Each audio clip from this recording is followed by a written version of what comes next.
Alright, here we go. Number 1, let's identify the transformations. Alright, so remember on these, this is the A number, this is the H number, and that's the K number back there. That's what describes our transformations. So the transformation here is, it's negative A value, so it's a reflection. It is a number bigger than 1, so it's a vertical stretch. The H number says plus 4, so that means left 4. And the minus 6 means down 6. Alright, the horizontal asymptote is a y value, and it should match up with the k value, so that's y equals negative 6. The vertical asymptote matches up with the h value, so that's going to be negative 4. Yes, that's opposite.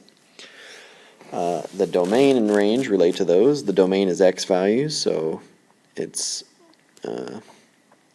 all real numbers except that vertical asymptote number, negative 4. Similarly, the range is all real numbers except negative 6.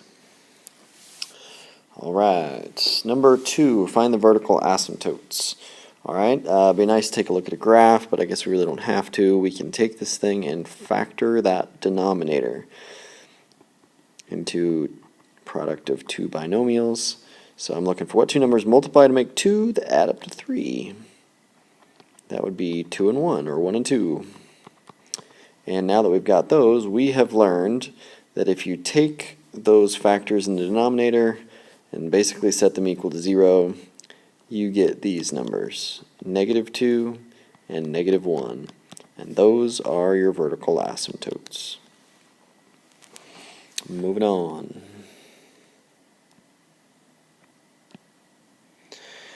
Let's find ourselves the whole on this one. So we begin by attempting to factor the top and bottom.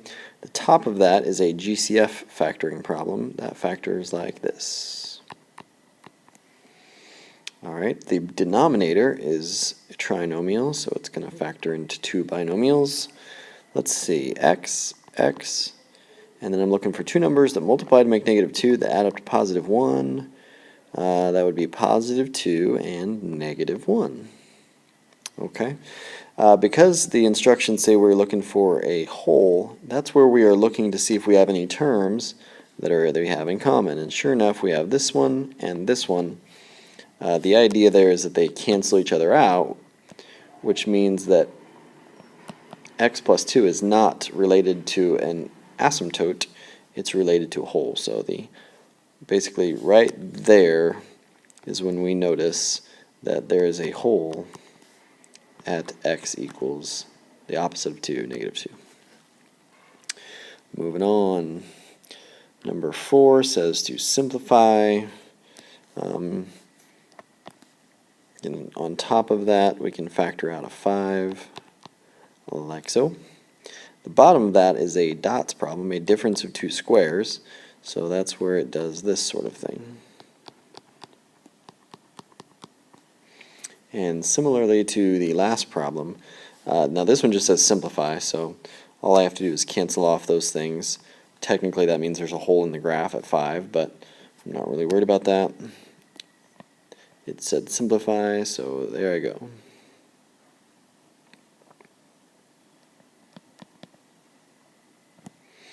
And again, just for good measure, you could go, because we canceled that out, we can say technically x is not allowed to be positive 5.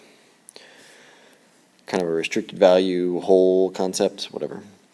Alright, ACT problem. If x times y equals 144, x plus y is 30, and we know that x is greater than y, what is the value of x minus y? Alright, I'm going to pause and think about that for a second.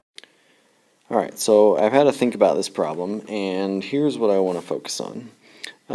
Lots of things I can say, but I'm going to focus on this statement right there, that x times y has to multiply to be 144. Basically, you can assume that there's only so many different pairs of numbers that can do that. So if you kind of think about some of the times we've taken a number in class and we've broken it up and figured, what two numbers multiply to make 144? 1 times 144, 2 times 72, 144 divided by 3 is 48. 144 divided by 4 is 36. 144 divided by 5 doesn't work very well. 144 divided by 6 gives me 24. And I'm going to stop right there, because what else are we looking for? We are trying to see if we have any pairs, those same two numbers, that would add up to 30. And it turns out those two numbers add up to 30.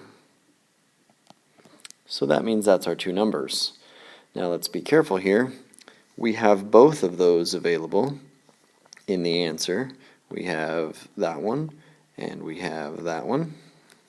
Come on, there we go. So both of those are right there. So what is the question actually asking? First of all, it says that x has to be bigger than y. So one of those numbers is supposed to be x, one of them is y, so we would automatically have to say, I guess this is x, and this would be y, and this would be x. So then, furthermore, the problem says, what is the value of x minus y? So I'm not supposed to pick which one of those, and by the way, I'm afraid a lot of you would have, if you accomplished that, you'd been like, ooh, 24, that's the smallest, or something. But anyway, x minus y, we have to subtract them, so we're doing one last math step. 24 minus 6 is 18. Bam.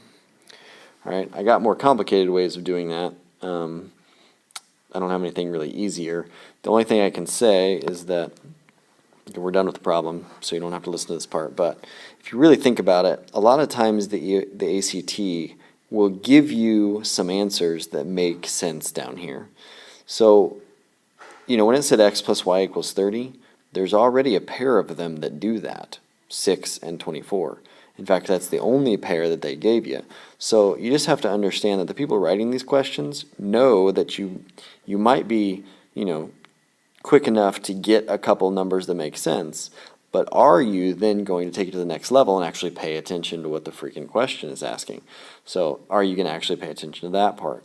So it's no surprise that sure enough those two numbers are there, and if you just kind of examined those, you might have thought, well, 6 and 24, those add up to 30, that's interesting, I wonder if they multiply to be 144, and sure enough they do. And from there then you're like, oh yeah, I'm supposed to subtract them, and so you could pick out that answer pretty quick. But I'm just saying the ACT does stuff like that, so if you really knew what you were looking for, technically you can sometimes find the answers within the answers. Kind of interesting. All right, hope that helped.